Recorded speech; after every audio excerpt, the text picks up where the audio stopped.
Welcome to Preservation Oaks, the podcast where we invite you to step away from the bustle of everyday life.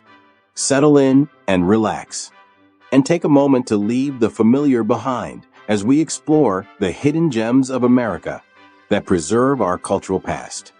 We call them our Preservation Oaks, and with each episode, we'll journey to a different corner of the country, where we'll discover the unique histories, landscapes, and communities that make up our nation.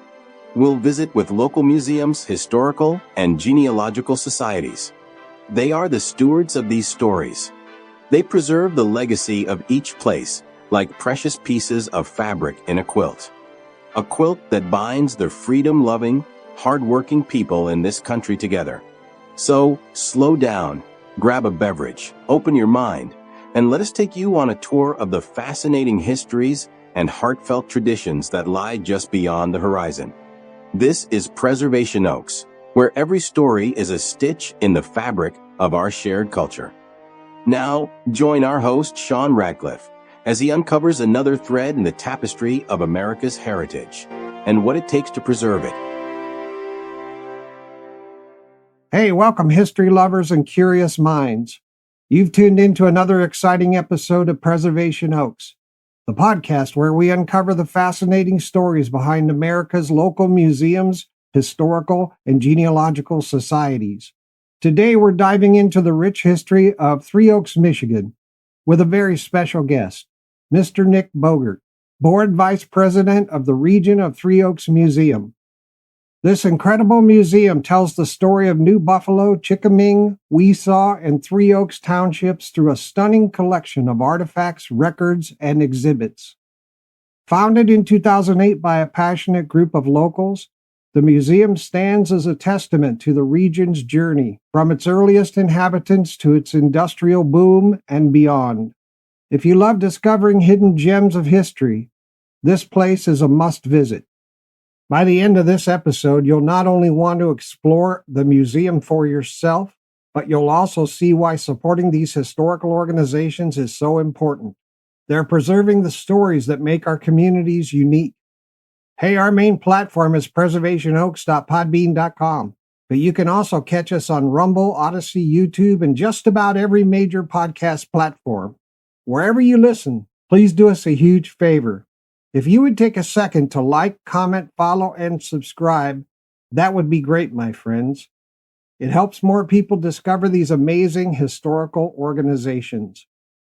Do you have a genealogical, historical society or museum you'd love to spotlight? Or just have questions or comments? Email us anytime at preservationoaks@gmail.com. Hey, a huge thank you to everybody out there spreading the word about Preservation Oaks. You're the real MVPs. Every share, like, and mention helps shine a light on the incredible people working behind the scenes to protect our past. I appreciate everybody keeping the momentum going. Support your local museums, visit their exhibits, and spread the word, because preserving history is something we all can be a part of. Now here's a short biography of today's guest. Nick Bogert is a seasoned journalist and documentary producer whose career spans decades of bringing compelling stories to life.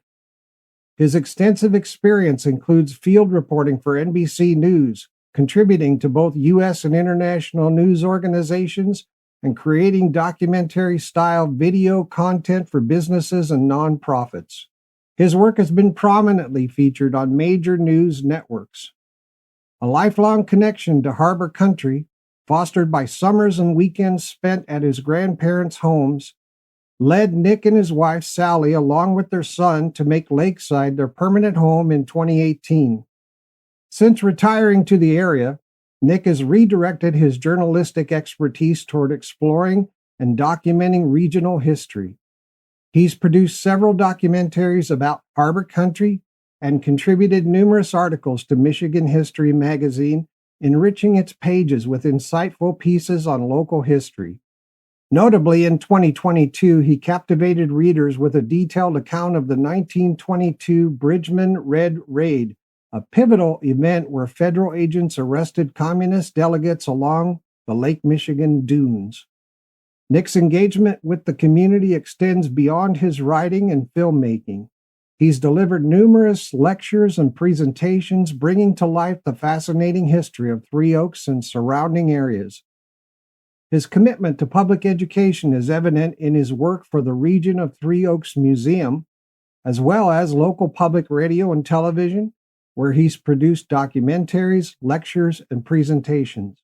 His expertise was also sought for a panel discussion on media and the 2024 presidential election, hosted by the Center for the Study of American Democracy. Currently serving as board vice president of the Region of Three Oaks Museum, Nick continues to preserve and share the rich history of New Buffalo, Chickaming, Weesaw, and Three Oaks through storytelling, research, and film. His passion for history and journalism ensures that the past remains accessible, engaging, and relevant for future generations. All right, let's get into today's episode with Nick Bogert and the Region of Three Oaks Museum. Welcome to the program, Nick. Thank you, Sean. Hey, Nick, if somebody is visiting Three Oaks for the first time, what's one thing they absolutely shouldn't miss? Well, I think it would be malpractice for me not to say the Region of Three Oaks Museum, but beyond that, Dreyer's Meat Market is really, it's funny to say a meat market is another great place to visit, but it's a museum in and of itself. The Dreyer family's been running it since 1913, and Ed Dreyer Jr. was a man with a very great sense of humor and a wonderful sense of history. So there are all kinds of really interesting knickknacks. There are sketches by Bill Malden, the cartoonist who did Willie and I remember him. Joe. Yeah. So there's a sketch of Willie smoking a cigarette and it drawn on butcher paper, and he became pals with Larry Hagman, the guy from Dallas, right? Jr. So there's some photos and letters from J.R. Ewing, also known as Larry Hagman, around. There's just a lot of interesting, funny stuff. So it's very amusing. There's also the Journeyman Distillery is a wonderful place in an old factory building, about which I'll talk a lot more. The Vickers Theater is a wonderful art cinema. The town library is a former office building built in 1905 that's actually quite beautiful and interesting as well. So There are lots of things to see here. Have you videotaped the inside of that meat market? I did a program with the meat market owner, the granddaughter of the fellow who started out there as a clerk in 18 something or other and then bought it in 1913. Wow. So I've taken a lot of photos and video inside there. Yeah. Good. Yeah, that's something you're not going to see going forward. Exactly. And to their credit, they've really kept the feel of the place the same. And it's a big success. People love going to Dreyer's. There are people whose annual trips to Southwest Michigan include, stopping by and picking up a bologna and a ham. Yeah. I remember what always impressed me about the butchers or the meat market is the memory of the folks there. You would walk in the door and they would go, "Oh yeah, I know what you want." It is just that kind of place. They are very plugged into the community. They recognize both residents and visitors for many years. Mayor Daley used to stop by there and get a ham on his way to go to Notre Dame games, I think, in South Bend. And there are a number of other celebrities. They have a butcher apron that was decorated by, I can't remember if it was Perry Ellis. No, it was Ralph Lauren, one of the designers. So there's a lot of that kind of just funny, quirky, offbeat stuff. And Ed Dreyer had just a wonderful sense of humor. So he had a number of very funny signs around the market about, bare feet are welcome if accompanied by a full wallet and that sort of thing. He's a clever fellow. I was reading that there's some great biking and hiking trails in the area. Do you have a favorite outdoor activity or local trail you'd recommend? Well, the favorite outdoor activity has to be Lake Michigan beaches. We're right along Lake Michigan, and I lived in Florida for 30 years, and I don't think there's a beach in Florida that holds a candle to Lake Michigan beaches. The sand is just finer grained, better quality. In February, I'd rather be in Florida, but during the beach season, Lake Michigan swimming, no salt water, no sharks. So it has some advantages over ocean swimming. And along with that, it's a wonderful biking area. There's a giant biking event that for a while was the largest single-day century ride, meaning 100 miles, called the Apple Cider Century, that still takes place. So there's a lot of emphasis on great biking trails. It's not a terribly hilly area, but it's beautiful and pastoral. And a lot of people come here to go biking, and they've set aside bike lanes on some of the major roads so that it's pretty easy to do. Now, the name Three Oaks has an interesting backstory. Can you share how the town got its name? Yeah, the Three Oaks origin story is wonderful. Actually, though, I have to tell you the origin story of nearby New Buffalo before I tell you that. Okay. And it's also a pretty good story. Wessel Whitaker, a Great Lakes captain out of Buffalo, New York, is sailing along. It's one November, I think, 1834, I think was the year. And there's a huge storm. His ship, the Post Boy, runs aground. And on his way to report his loss to the insurance company in St. Joe, Michigan, he crosses the mouth of the Galeen River and says, "This is the next great lake port on Lake Michigan. It's going to be bigger than Chicago." So he goes back to Buffalo and he gets his business partners to invest in land. And they buy up all the land and they give plots to other lake boat captains, thinking that they'll moor their ships there if they have a home there. All those captains basically sell off the land. And within a few years, New Buffalo's down to about 3 families, and Wessel Whitaker dies without any money. And then there's a little bit of a revival that I'll tell you about. The Michigan Central Railroad builds out from Detroit, and they choose as their endpoint New Buffalo, Michigan. And so until the railroad's built out to Chicago, New Buffalo is a huge boom town. There are hotels and there are ferries that go back and forth between New Buffalo and Chicago. And it becomes a big deal for about 2 or 3 years. And then the railroad builds through Chicago, so New Buffalo collapses economically again, although it's revived due to tourism now. So the reason I told you that story is to tell you this story. The main family of New Buffalo was the Chamberlains, and Henry Chamberlain decides to strike out on his own and go to the area that became Three Oaks because he has a contract with the Michigan Central Railroad to provide wood for their steam engines. Okay. So he comes and he hires a couple of recent German arrivals, immigrants, and they chop down a whole lot of the forest into the first thing they chop down is the area that becomes the main street of Three Oaks. And people start arriving. Because there's a railroad station there, it becomes popular. The railroad stop is called Chamberlain's Siding or Chamberlain's Crossing, but the train crews begin to recognize it by some 3 oak trees, a trio of oak trees that are growing as though they have one trunk. And so they begin calling to each other, "Here are the 3 oaks, we better stop." And later, when the post office decided to grace this town with a post office, they called it Three Oaks instead of Chamberlain's Sidetrack. Huh. Oh, that's great. Yeah. Do you still have 3 oaks around the town? We have several oaks around the town. None of them are original. We have chunks of one of the 3 oaks in our museum, however, I should point out. Cool. Yeah. Very cool. Now, I know you've done a fair amount of investigative work on something called the Bridgman Red Raid, which is a fascinating part of Michigan's history. Can you give us a quick overview of what happened? Yeah, we're in 1922, and the Red Scare is on. The Bolsheviks have taken over in Russia. And there's a lot of concern that the Communist Party in this country is going to lead a revolution here. So the Communist Party is still kind of underground. And when they meet, they have to do so in great secrecy. So they decide to set up a meeting in the sand dunes by Bridgman, Michigan. There are giant sand dunes there. And they tell their members, they get word to them to meet, but they only tell them one leg of the trip at a time. So they tell a guy in New Jersey, go across the river to Philadelphia, then take a train to Cleveland. And then when he gets to Cleveland, somebody tells him take a boat to Detroit. I mean, it's done piecemeal because they're very worried that the FBI, that's actually the BI back then. It's before the FBI terminology was formed. But they don't want anybody to figure out where the meeting is and bust it up. So that all works fine. And they all get together in St. Joseph, Michigan, and take a train down to Bridgman. And they go to the Wolf's Keel Resort. The only problem is that one of the members is, in fact, a federal agent, an informant.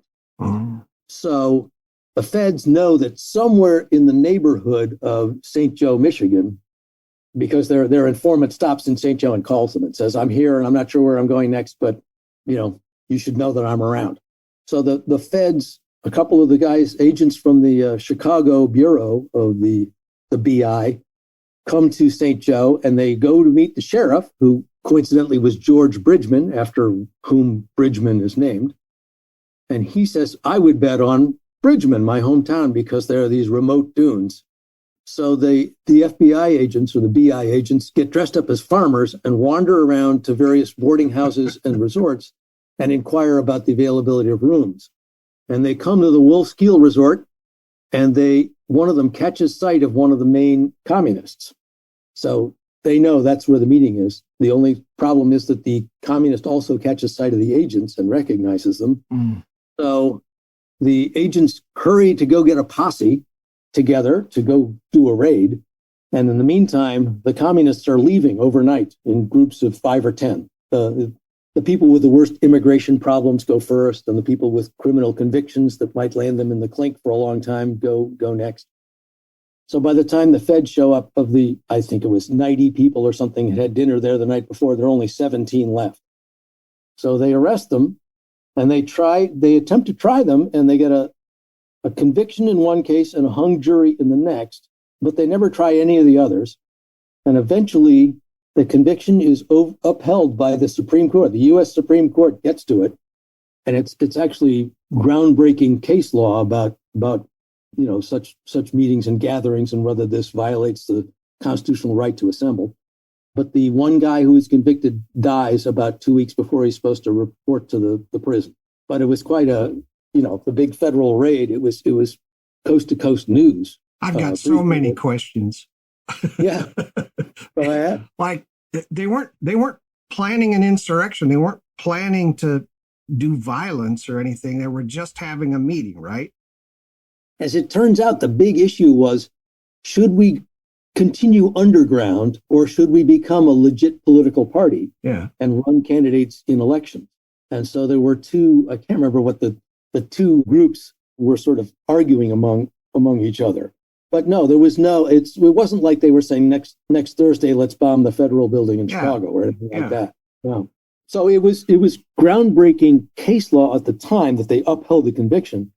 And one of the justices, one of the justices who voted for conviction, and I'm struggling, it might have been Oliver Wendell Holmes, wrote in a defense of this raid, but later changed his mind and the basis for his arguing to overturn these syndicalism laws, as they were called, his agreement with the syndicalism law in this case became the foundation for his opposition to it in the next case that was maybe 20 years later, something like that. Most states that had syndicalism laws did abolish them or repeal them. Michigan, it took quite a while. But what did they charge them with? Insurrection or something? It was the violation of the syndicalism law in Michigan. Oh, syndicalism. That basically said anybody who's meeting, who advocates the overthrow of the U.S. government or something like that. I mean, a very general term. It didn't require you to be screaming fire in a crowded theater. It required you to be discussing why you didn't like the government. But again, it was a very fraught time, and people were very concerned that communists were a clear and present danger to the republic. So a lot of laws got passed back then that in retrospect are pretty constitutionally suspect. But you did a lot of research on it. And if I read correctly, you also produced like a presentation and a video. Yes, I didn't do a video, but I did do a presentation that I still do around the area. Actually, I'm scheduled to do this in another month or so. Oh, good. Because it's a very interesting legal case, but it's also a great cops and robbers story. The fact that this fellow traveling, a ship worker from Camden, New Jersey, is a turncoat federal agent and is ratting out the other people at the meeting is a wonderful sort of human drama. And plus the agent stumbling into the meeting but being spotted and these. I didn't mention that the communists, along with vacating the place overnight, they also buried a bunch of records. They were meeting literally in the sand dunes on cinder blocks and boards as the benches, and they dug a hole and put the records in and then covered them with leaves and branches and then put sand over that. But the feds did dig them up because, of course, the informant told them exactly where to look. But there weren't any real major smoking guns there, that legally speaking. But it was enough so a jury of Berrien County, Michigan peers did vote to convict them. Wow. At least one of the two. And so if anybody wants to learn more about this particular event in Michigan's history, they can contact you at the Region of Three Oaks Museum? They can, sure, yeah. Trotom Museum, TROTOMMUSEUM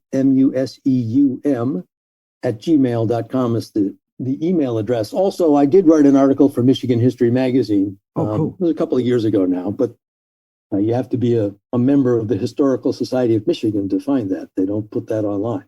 Okay. Thank you very much for that. That was very interesting. Oh, it's quite a story, yeah. Now, Harbor Country is what this general area is called around where you live in Michigan. And Harbor Country is a number of different metropolitan areas in the state. It attracts a lot of visitors in the summer. How does the town's vibe change between seasons? Is the museum open all year? No, the museum is only open seasonally, just for that reason. The population composition really changes. It increases greatly in the summer. A lot of people have second homes in this area. And the vibe of the place becomes much more tourist oriented. There are certainly people who are here year round. And particularly after COVID, a lot of people, retiring people my age, retired out here because they had a wonderful place to be where you didn't have to worry about coming into close contact with people who might have a disease. So it's a very big difference, and the winters are certainly more quiet, but it's more lively than it used to be and getting more lively all the time. And a lot of businesses that used to close seasonally are now staying open because there is kind of more critical mass in terms of the population. Oh, that's good. That's good. Do you get a lot of snow every winter? My recollection, I've been coming here since I was a year old, periodically. I wasn't necessarily a full-time resident. My recollection when I was a kid was that this place was just buried in snow because we're right next to, as I mentioned, Lake Michigan. Yeah. The prevailing westerly winds would come over the lake and pick up a lot of moisture and then just basically dump it on Berrien County, Michigan. And we still do get some lake effect snow, but I think the totals are down significantly, although, there's some seasonal variation. But the climate, might be different now. I just don't know. Yeah. Yeah, I root for a few good snowfalls because I like cross-country skiing when I can do it. But I only had about 2 days of cross-country skiing this winter. Oh, that's too bad. Now, what compelling narratives from Berrien County, Three Oaks Township, or Three Oaks Village's history encapsulate its spirit and heritage? Well, I would start out certainly with the Potawatomi, who dwelt here before the European settlers arrived. They're an interesting story just in and of themselves because they were led by a fellow named Leopold Pokagon. And Pokagon was a Potawatomi, but Leopold, the first name, came from a Catholic priest in the area. And Leopold Pokagon was the leader of his group. There are 5 or 6 villages along the St. Joseph River. And he went full flung into Catholicism. He baptized his followers and that sort of thing. And so when the government wanted to kick the tribes out because they wanted to make room for settlers, he went to the Treaty of Chicago discussions in Chicago in, I think, 1831, something like that. And they said, you have to move to Kansas. And he said, no, you've told us that if we adopt your religious beliefs and your methods of agriculture, that you've now civilized us. So we're civilized. You don't need to move us. And the feds said, well, I'll tell you what, we'll give you 5 more years. Here's some treaty reparations. And Leopold Pokagon took his treaty reparations and went and bought a lot of land in Michigan. Not necessarily the same land his villages were on, but close by. So a few years later, the federal government came back and said, okay, time to go to Kansas now. And he said, no, I'm a Michigan landowner. You can't move me. And he got a Michigan Supreme Court justice with a wonderful name of Epaphroditus Ransom to issue an order protecting his people from being moved. And so they stayed when almost all the other Indians had to move west. Boy, he was really smart. He was very smart. And the other thing was because he was devout, he didn't drink. So a lot of the usual MO of the government was have lots of liquor around and have the chiefs, drink themselves into a stupor, and they would sign most anything. So Pokagon, because of abstemiousness, didn't fall for that. God bless him. Wow.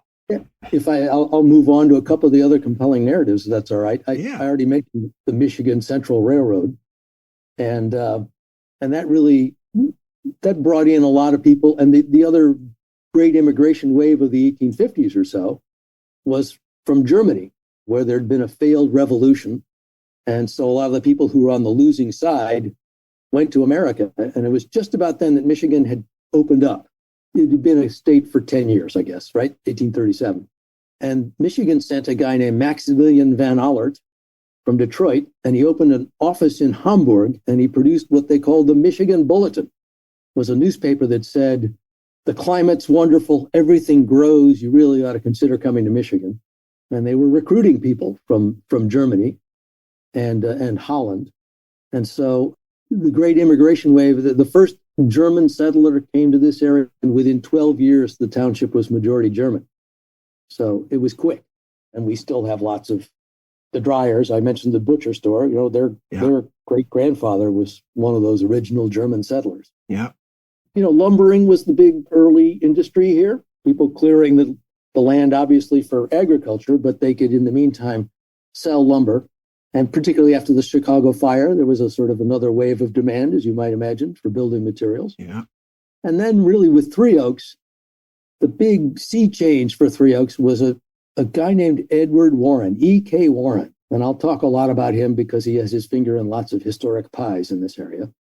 But he's a merchant, a dry goods merchant, and his female customers keep complaining that the whalebone in their corsets breaks and gets brittle.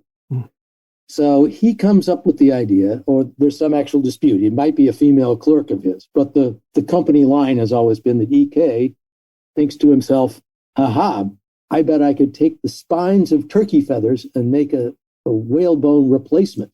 And he does just that, and he opens up a factory for Featherbone, is what it's called. And he makes Featherbone, and this is back when women's garments had to be shaped by whalebone or something else because they had, bustles and collars and fancy sleeves. Yeah. And for a decade or 15 years, maybe, he is the toast of the fashion world. He opens up fashion showrooms in New York, Melbourne, Australia, Buenos Aires. I mean, it's a worldwide company. He produces buggy whips, also made of turkey spines that are shredded and sewn back together. And then, of course, the style changes and nobody wants as much bustles and that sort of thing. The Victorian fashion declines. So the Featherbone company survives, produces sewing notions, and they produce they use an early form of plastic from B.F. Goodrich Company that they make bibs and baby pants and raincoats and things. And they survive here until the 50s, and then they leave town on the 1950s. And the town kind of craters after Featherbone leaves. So that's another big storyline here. And then really the rebirth of the area, for a long time, there are waves of people coming, particularly from the Chicago area. In the 1920s, it was Bohemians or Czechs. After World War II, the Lithuanians discovered this area and had a lot of resorts here for the city dwellers. And then in 1989, the area is still kind of on hard times, but the movie Prancer films here and becomes a bit of a point of pride. And it's not the only reason that the area came back, but it was helpful. There was a major Hollywood production taking place. Sam Elliott would walk up and down the street, eat in local restaurants, and people here still love Sam. So that's a number of narratives that I find very interesting. Yeah, that's very cool. Plus the museum is on Featherbone Avenue there in Three Oaks, right? Yeah, we're on the site of one of the old factory buildings that got torn down in the 1990s. And in fact, you asked about Three Oaks. We planted 3 oaks outside of our museum. Yay! And 2 of them promptly died. Oh. Not promptly, it took a few years. But there was some question on our part as to whether there might be things buried, factory pollutants of some sort that might be killing the trees. We replanted a couple of those oaks a few years ago. They seem to be surviving fine, okay. So fine right now. So maybe it's nothing industrial is poisoning them, we hope. Good. How do the unique traits of harbor country present both difficulties and potential for preserving its heritage? Well, I've mentioned harbor country has become kind of hot. I mean, it's a desired destination now, particularly, I think, as baby boomers retire. A lot of them have resources. Many of them have had second homes in this area, and that's that's my story. I mean, I lived in Chicago before I came here. And so a lot of old houses are coming down and being replaced, and some of them are historic. There was a wonderful old lodging in Lakeside, which is a town nearby, called the Pebble House, and it had been there since the 1920s. There's now an empty lot there just within the last year. That's been torn down. The Gintaras Resort, I mentioned that the Lithuanians came after World War II. Lake Michigan apparently reminded them of the beaches of the Baltic. So there were 8 or 9 resorts in Union Pier, Michigan, which is just a few miles from Three Oaks. And they would have talent shows, big bonfires on Friday night, and they'd have people reciting poetry and singing in Lithuanian and dancing. They had a chess grandmaster come and play 20 games simultaneously against resort guests. There's wonderful flavor to all that. But, that's been sold off now. And the historic home on there was called the White House. Even before the Lithuanians came, it was the home of Paul Hoffman, who was the head of Studebaker, and also after World War II was selected by Harry Truman to run the Marshall Plan. So he was the executive behind the Marshall Plan. But his home's been knocked down, and a big new home has been put up. There's just an awful lot of history that's going by the wayside because of that. So that's a challenge. But I think the upside is, because the area is booming, a lot of interesting, creative people are moving here. And, we just have a guy who moved here who was the head of or member of the Historic Preservation Board in Boise, Idaho. And he's gotten involved in the museum. All right. Another fellow who's a city planner from Chicago, who's an expert in old saw and grain mills. He's really helped us put together an exhibit that we're opening in the coming year on that. So we have a lot of new talent. That's fantastic. Have you cataloged all the historic buildings in the area? Well, that's interesting you mentioned that, because it's a project of mine. Last fall, I basically biked the length of South Elm Street in Three Oaks and took a photograph of each one. Oh, good. And what I want to do is have a kind of a historic structure census and get old-time Three Oaks folks to come, and we put the homes up, and they can tell us who lived there in 1930. Right? Right. So the idea would be to get that information, combine it with written records that we do have that might help us, but try and get a little bit of a timeline of who owned it when. So that's a project that I'm still working on. Okay. Do you have local newspapers that are archived that you can reference? Yes. Three Oaks had a newspaper, actually from the 1870s on, had a series of newspapers. By 1900, the newspaper was purchased by the Featherbone company. So you do get a little bit of a company line. But oddly enough, the Three Oaks newspapers were put online many years ago by a fella at fultonhistory.org. I don't remember his name. But he made just a project of digitizing old newspapers. Oh, thank God. So we've had that search engine for years. And it's a little bit wonky and doesn't always yield perfect results. But it was certainly better than nothing. And just within the last year, the Three Oaks Acorn and some of the other local papers have gone on newspapers.com. So that makes researching a little easier. Oh, that's great. Yeah, that's really great. Boy, you got a lot of work cut out for you. Well, it's interesting. I was telling you how the company line dominated the Three Oaks Acorn. At one point, the Warren family, EK and his son Charles, opened up a department store. And if you read the Three Oaks Acorn, the whole town is just thrilled that this modern day department store is going to open up.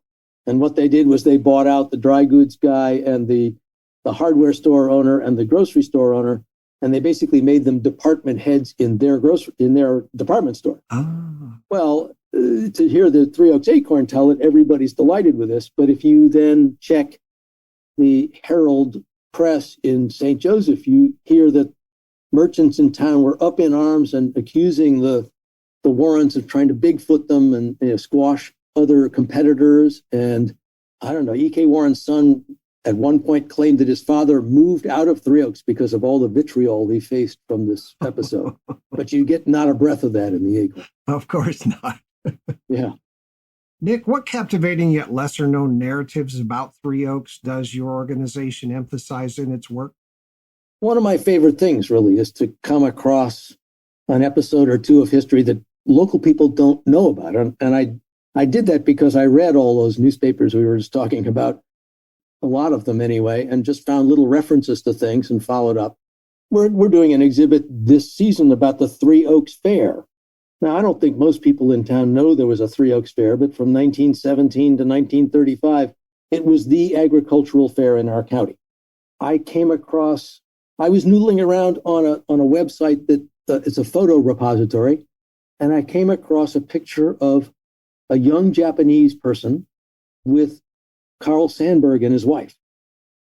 And I started digging around in that, and it turned out that during World War II, the Sandburgs hired a young man and a young woman out of the detention camps. Oh. And they came and worked. The woman was the secretary for Mrs. Sandburg, who was the head of the National Dairy Goat Association, because she raised prize dairy goats.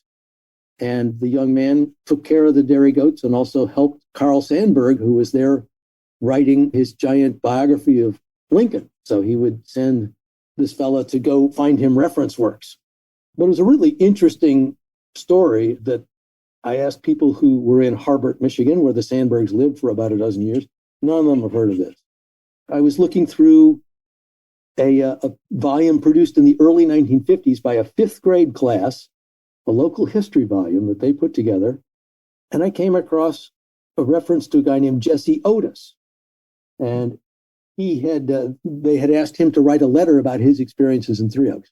He was an African-American kid from Mississippi going to the Piney Woods School, which had a very dynamic principal who'd founded Piney Woods to teach African-American kids agricultural skills, essentially. So the principal, whose name eludes me right now, is at an agricultural convention in Lansing, Michigan, meets a hog farmer from Three Oaks.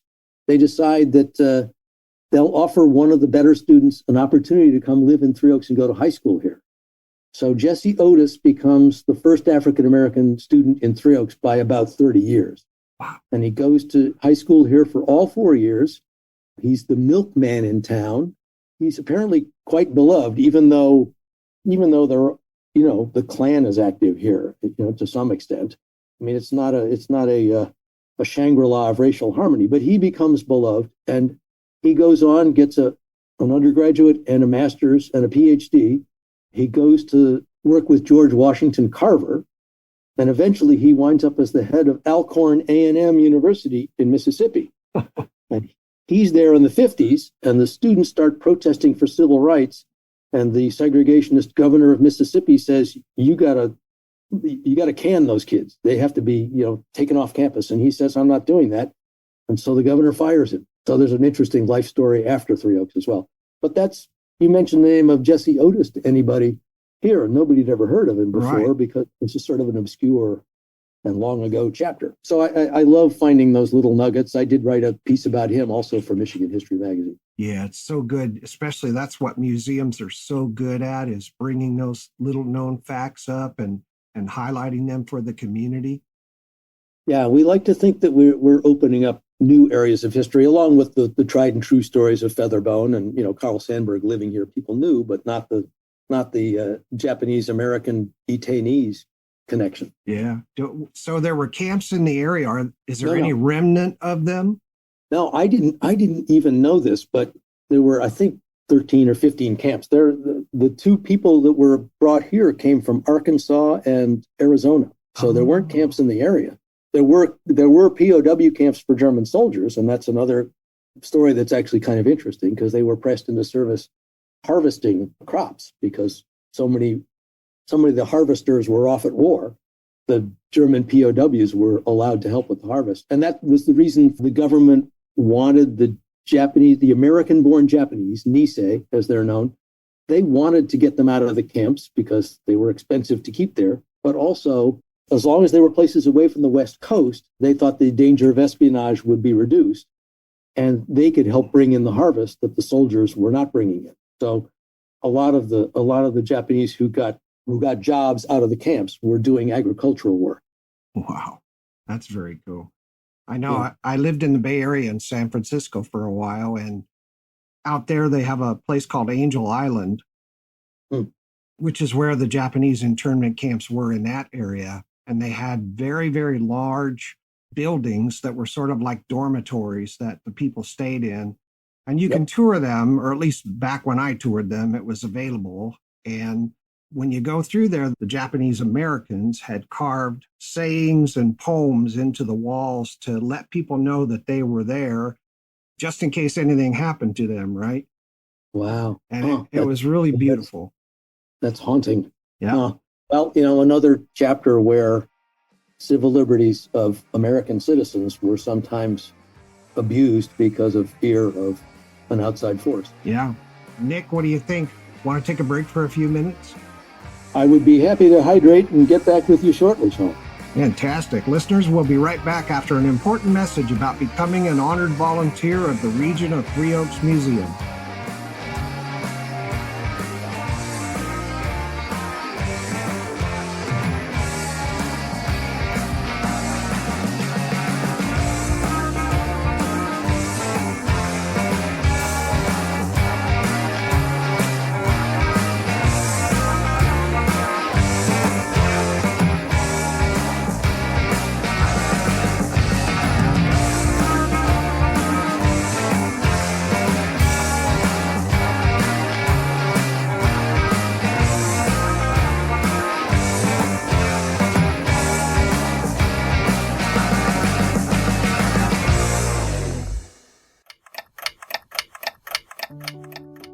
Hey there!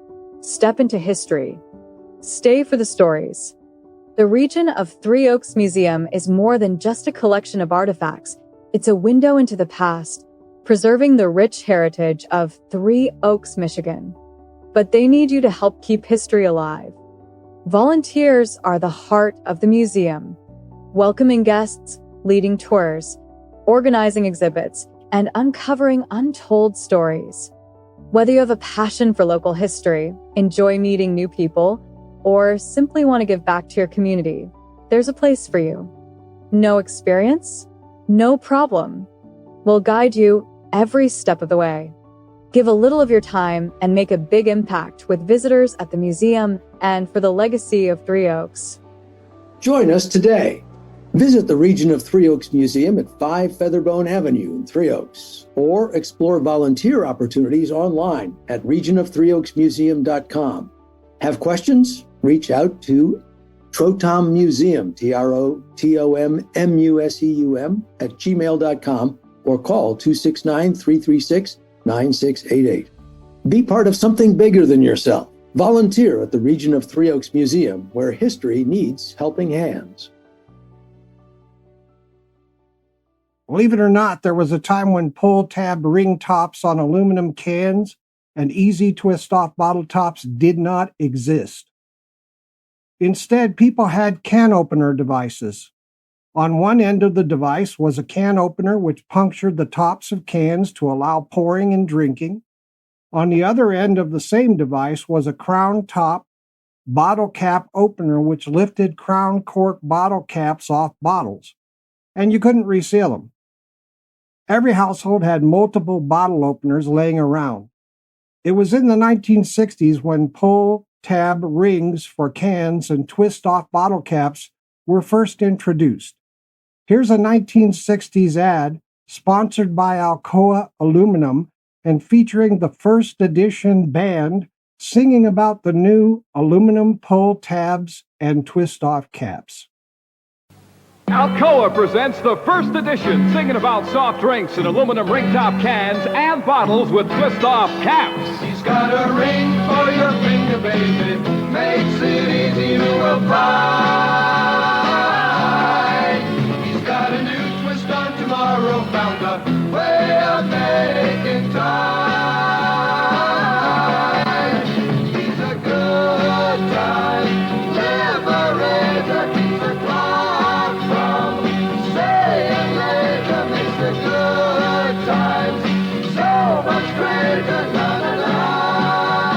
If you want to be a good time liberator and make the good times greater, the easy way is to open soft drinks and cans with ring tops made of Alcoa aluminum. Look for the word aluminum on the top. And the easy way to liberate soft drinks in bottles is with Alcoa aluminum easy open caps. And you can even reseal the bottle. And now, back to Preservation Oaks.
Welcome back to Preservation Oaks. I'm your host, Sean Radcliff, and we're here today with Mr. Nick Bogert from the region of Three Oaks Museum located in Three Oaks, Michigan. Let's pick up where we left off. Welcome back, Nick. Thanks, Sean. Glad to be with you. Now, what did spark the creation of the region of Three Oaks Museum, and how did early challenges or successes shape its mission and goals? Well, I'll go back a few decades. There was a museum in Three Oaks from 1916 to 1952. It was called the Chamberlain Museum after Henry Chamberlain, the fellow who founded the town. And it was really the brainchild of his son-in-law, E.K. Warren, the Featherbone fellow who married his second wife was Henry's daughter. And so he put together a museum in Henry's old house called the Chamberlain Museum. It later moved to the library building, and it stayed open as long as Featherbone was in town. But as I mentioned, Featherbone left town in 1952. They moved south, where presumably there was cheaper labor, and I think Gainesville, Georgia also built them a plant. And when the Featherbone company left town, there really wasn't the corporate muscle to support this, and the Warren family took all 80,000 articles that had been collected and sent them to the Michigan State Museum in Lansing, where they remained for many decades. In the early 2000s, there were a number of citizens, including actually my uncle, Harold Russell, who remembered going to the Chamberlain Museum as a child.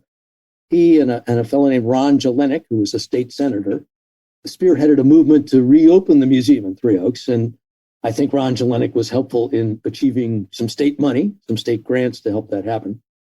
And Michigan State, I think when the Chamberlain Museum collection went to Lansing, it was a big part of it formed the core of their collection. I got the feeling it was a major chunk of what they had on hand. But since then, they'd collected many more items. So they were very cooperative about sending back several thousand items to begin the Three Oaks Museum again, the region of Three Oaks Museum. And Michigan State, actually, since then, has really been very generous about lending us some things on 2-year loans. And also, when they deaccession things, they offer them to us first. And we've taken back several items. A couple of years ago, many of the larger oversized items for the Michigan State Museum had been stored under the football stands at the Michigan State Stadium, Spartan Stadium. And a few years ago, this is my interpretation of what happened, the state legislature passed a law allowing alcohol sales at college sporting events, which had never been allowed before. And suddenly the stadium really wanted some space back. So they said to the museum, you have to clear out all your stuff because we're going to put in more restrooms and more beer sales. And so the Michigan State Museum had things that they offered us from the original collection, including a beautiful old ornately carved horse-drawn hearse from the early 1900s, maybe late 1800s. We had carved, a wooden carving of curtains across the window on the side of the hearse. An old Studebaker carriage that has initials on it that may, in fact, indicate that it belonged to one of the Studebaker brothers, who, of course, built their carriages in South Bend, Indiana, which is it's now a 45-minute drive. Right. And Featherbone was actually used in the upholstery inside the carriages produced at Studebaker for a while. So we think that E.K. Warren and the Studebaker brothers were in contact. So these initials make us think that maybe one of the Studebaker brothers owned this carriage. We haven't confirmed it. Oh, very cool. Do you have any examples in the museum of Featherbone garments? Yes, we have a Featherbone corset. And again, one of the things that Michigan State lent us a few years ago, Featherbone was a worldwide enterprise, and they had these fashion houses, as I mentioned, in cities not only across the country, but across the world. Yeah. And one of the features of them was that they would have dolls, maybe about 4 feet tall, dressed in miniature Featherbone fashion. So again, Michigan State lent us several of those dolls and several of those, actually not the dolls, but the dresses themselves. And we displayed a number of those a few years ago. We're hoping to do that again. And those were the most ornate garments that we could find. There are not too many original life-size, people-sized Featherbone garments that we know of. Boy, that's fantastic. I would love to see they're some of so those. ornate because, the whole idea of Featherbone is you're going to shape a huge winged collar and huge puffy sleeves, and they're very interesting to look at. And they produce some things for men's clothing as well, collar stays and that sort of thing. Ah, Very cool.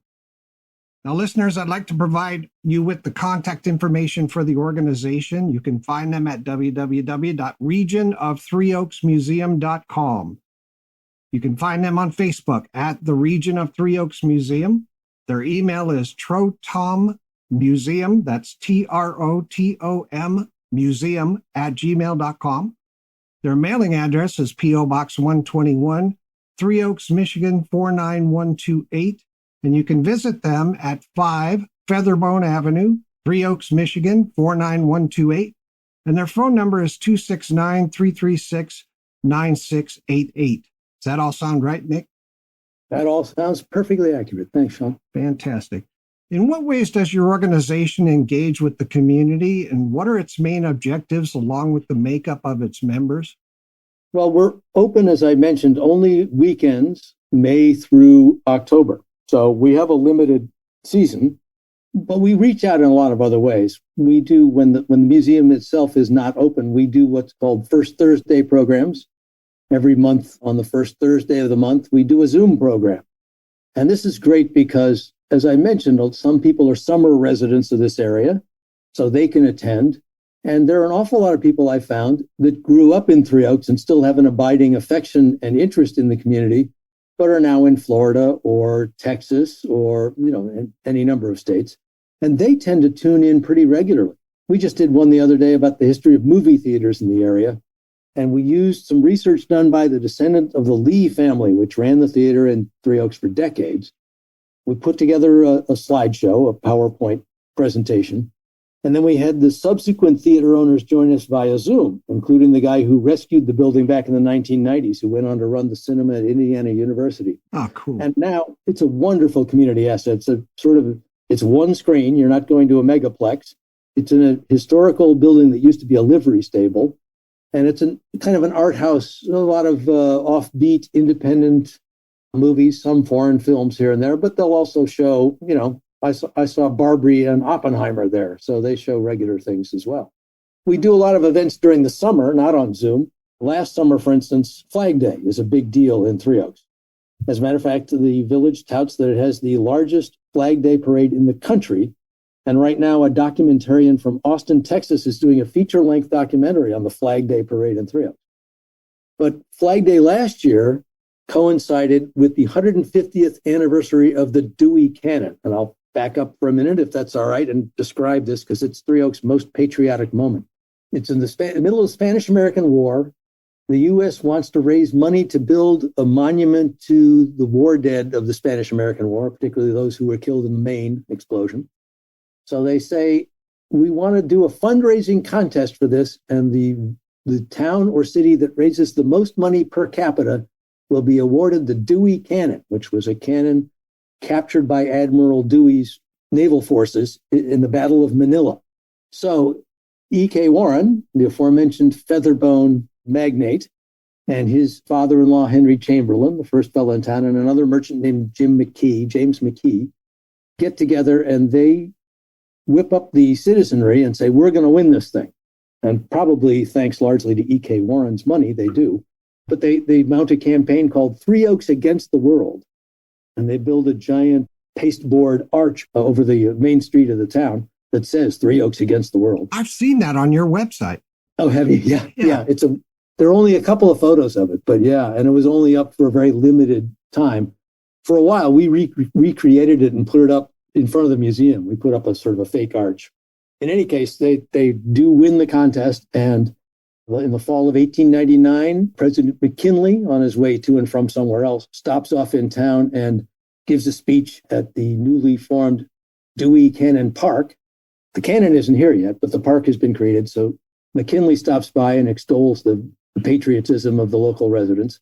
And then the next June, thousands of people come to Three Oaks for the dedication of the Dewey Cannon. It's a very big deal. And Ellen Miller Gould, I think is her name. She was the daughter of Jay Gould, the financier, and she was a very big fundraiser for the Spanish-American War effort. She comes and she's the guest of honor. So anyway, 150th anniversary of Three Oaks winning the Dewey Cannon is last year. And at Flag Day, we had museum members in passing out pamphlets at Dewey Cannon Park, history pamphlets describing it. Some of them were in period costume and delivering the speeches of President McKinley and E.K. Warren at the dedication. And then in the parade itself, we had that beautiful old hearse with the carved wooden curtains on the side. We put it on a flatbed as a float, and we put some sign on it like "We Keep History Alive" or something like that. So we participate in those kind of events. We have other events. Once a year, we try to open up the storage room in the back because we have those large items like the hearse and the Studebaker carriage that I mentioned that are really too large to display in a small museum. But for a limited time, we just pull them out onto the driveway and people can see those. We've showed a documentary about the Three Oaks basketball teams of the 1970s and 80s at the Vickers Theater. The filmmaker and several of the players from those teams attended. So we try and put on events, pretty regularly throughout the summer. And then when we're closed, we move those to Zoom so that people from all parts of the country can attend. Oh, that's very cool. Is the cannon still around in the park? The cannon is still in Dewey Cannon Park. As a matter of fact, you were talking about people having their pictures taken in front of Three Oaks. The big place to have your picture taken since 1900 has been Dewey Cannon. Oh, so we have the cast of school plays at Three Oaks High School from 1903, sitting around the cannon. We have veterans groups, people from the Grand Army of the Republic, the American Legion of the Civil War. Those really old fellows were standing around the Dewey Cannon. High school graduating classes, civic groups take their group photos around the Dewey Cannon. So it's a big part of the scenery of the town. That is very cool. Now, Nick, you're the vice president of the region of Three Oaks Museum. What's been your personal path, and how did it guide you to your current position within the organization? Well, my career was in television news. I was a reporter and a producer for various stations in Vermont and then mostly in Miami. And then I moved to Chicago and I was freelancing as a producer for NBC News. And while I was here, because my uncle, I mentioned, had been involved in the museum, I offered to make a short documentary about E.K. Warren. And I did that. And then I made a few others in subsequent years. So altogether, there are half dozen documentaries. And when I retired fully in 2018, I kind of leapt in a lot greater extent. And I've not only edited these documentaries, but also a lot of smaller video clips, which are posted on YouTube. There is a Region of Three Oaks Museum YouTube page as well. And for some of these videos, they're just even a minute or two, but we put them on YouTube, then we make QR codes, and we put those on signage so that visitors to the museum can hold up their cell phone and then go to YouTube to the clip that describes, I don't know, some of them are home movies. We have some home movies of a seaplane bringing visitors to their weekend home in the 1920s or 30s. Cool. It's actually the father of John Paul Stevens, the Supreme Court Justice. It was his home, and they were wealthy hotel owners in Chicago. We have a soldier from Harbert, Michigan, describing how he filmed the liberation of Paris and then also the liberation of various concentration camps. He was a cameraman on the Army Signal Corps during World War II, and how it affected him and devastated him, really, emotionally. And after the war, he came back to Harbert. And he said, the only person who would talk with me about what I'd been through, right now, I think we would call this PTSD. Back then, there wasn't a name for it, but he was not in good shape emotionally. He said the only person who wanted to talk about this was Carl Sandburg, the poet. Huh. And Sandburg would tour and read his poetry and sing folk songs around the country. And he invited this fellow, Ted Sizer, to go with him. And it really brought Ted Sizer back from the brink and allowed him to function as an adult. We have some instruments, some weird musical instruments called Marxochime instruments that were produced in New Troy, Michigan, which is just a couple of miles from Three Oaks.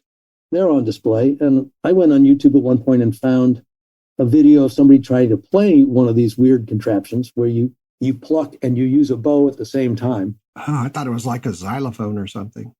Yeah, well, it's more on the, I guess, auto harp or zither spectrum. They were stringed instruments, and they would be sold by salesmen who would cruise around on the railroads and go to little farming towns, and the farmers weren't wealthy enough to afford a big pipe organ or a piano, but they would sell them on this idea, and they said, you don't have to read music because we have these musical charts, and all you have to do is follow these. And then, of course, the salesman would play, and they were pretty good at it because they did it all the time. And the farmer would buy it and then they couldn't do it at all. So I don't think these things had much of a life. But anyway, I found this clip on YouTube, so I put together a QR code, and the visitor to the museum can see this odd instrument and then listen to somebody try to play, I think it's My Country 'Tis of Thee, and it's like cats squalling. It's pretty awful. Sounds great. But the QR codes have really been a wonderful way to expand our very limited space and allow for a new dimension in the exhibits. Oh, fantastic. Now, your season for 2025 is just about to start, I would imagine. Are there any upcoming events or exhibitions that you think the community will find particularly engaging? Well, as I may have mentioned, one of the exhibits we're opening up is about the Three Oaks Community Fair, which, again, most people in this town don't know that it was a big fair in Three Oaks back in the 1910s, 20s, and 30s. The fairgrounds they had a racetrack and grandstands and a whole lot of other things. So I've been talking with a fellow who is a metal detector fan. So he's gonna go out to the old fairgrounds, and we're gonna invite our museum members to go with him, and they can bring their small shovels. And when he finds things, we might find old, coins or horseshoes or whatever. Yeah, that'll be kind of fun, and we're aiming for mid-May for that to get reliably nice weather. We're trying to put together a progressive dinner at 3 of the coolest old homes on the lake in Lakeside. One of them, the Stevens, I mentioned John Paul Stevens and the people who took the seaplane in. One of those homes is the Stevens home. But we want to have a progressive dinner where you have maybe a glass of wine at one house while you learn about its history. Then you move on to the next house, have dinner, and then third house, we do dessert. So we're working on putting that together. Again, the Flag Day Parade will again be in June. And as I said, it's a big deal around here. So we're going to put that Studebaker carriage I mentioned that might belong to one of the Studebaker brothers. But this is the fanciest carriage that Studebaker made in its day. And when Benjamin Harrison, who was in Indiana and was elected president, he took 8 of these Studebaker Brougham carriages with him to Washington. That was his motorcade, so to speak, before there were motors. And so we have a number of events that will try and tie to some of our current exhibits, but not all of them will be. What changes do you envision for the museum's involvement in the community over the next few years? Well, the big change that we're kind of waiting on is I've talked a lot about the Warren family. And one thing I haven't mentioned is that E.K. Warren's son, Charles, was a wannabe cowboy. And his father wanted no part of that. He sent him to a fancy Eastern prep school, and Charles came back and was supposed to be working for the Featherbone company as a salesman, but he was down in Texas, and he basically took off, and he became a ranch hand. And he tried to convince his father that was just fine, and EK was having no part of it. So eventually he kind of roped him back in.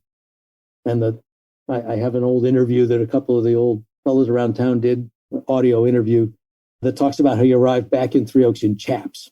But EK roped him in and made him, it put him in charge of the agricultural lands around here, which wasn't quite the same as ranching. And he also was the one who founded that department store that divided the town that I mentioned earlier. But maybe part of the negotiation between father and son is that EK promised to buy, or he wound up buying, a lot of ranch land. At one point, the Warrens owned more than 1 million acres in West Texas and New Mexico and even into Mexico. Wow. And that was Charles' passion. When they sold off the ranch lands, they retained the mineral rights, the Warrens did. So there's a little building that nobody in town really seemed to know what the function was. And what we've learned is it was the Warren Oil and Gas Company. And the oil companies would send their royalty checks to this building, and the accountants would enter them and then divide up the proceeds and send them out to the Warren descendants. So this building has recently been inherited by somebody who's not even a Warren, but was married to a Warren. And he's announced his intention to us to give it to the museum.